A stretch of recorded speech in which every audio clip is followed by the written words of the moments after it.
Рахмат. Мен Қаныбек Қапашевке толық қосылам. Негізде вице-премьерлік бұл өкіметтің орынбасары, өкімет басшының орынбасары. Парламентке келгенде алар сүрдіп, өзінің жауапкершілігін сезіп, кейін парламенттен мындай чочулап, біз қата кетірсек жұмыстан алып қойбосын деген бір мындай қооптону менен жауапкершілікті сезіп иштеш керек та. Біз анан келиселе ура деп қолдап, же суроолорубуз жок кетире берсек болбойт. Экинчиден менин каалоом, Дүйшөн Текшербекович. Сиз азыр күч блоко сизге жатасыздар, туура? Орун алмаш жатасыз. Мына келгениңизге аз эле болду.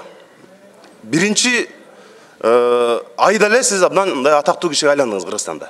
Бул биринчиси Лиглас, экинчиси Баткенге барып алып, ичкен кудуңарга түкүрбөгүлө мамлекеттен айлык алып аткандан кийин бир талапкерди колдошуңуз керек дедиңиз. Жаңы өкмөт келбей атып ушундай чоң катачылыктарга жол берилди. Мындан ары дагы ушундайга жол бериле турган болсо, биз парламент мындай атайын бир чечимдерди кабыл алышыбыз мүмкүн.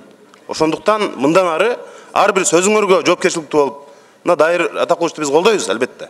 Бирок сиз дагы ушул досторуңуздун, курсташтарыңыздын катасын кайталабай, мындай ар бир сөзгө жоопкерчиликтүү болуп иштеш керек. Премьер-министр баш болуп, премьер-министрдин орунбасары баш болуп, монтип барган жерде мындай туура эмес маалыматтарды таратып атышты.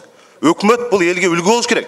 Эгерде өкмөт ошентип жалганы чыгып, ай сайын бирден калпайтып отурса, элибизге эмне дейбиз биз? Ошондуктан мындай кызматка абдан жоопкерчилик менен карайт деген чоң үмүтүбүз бар.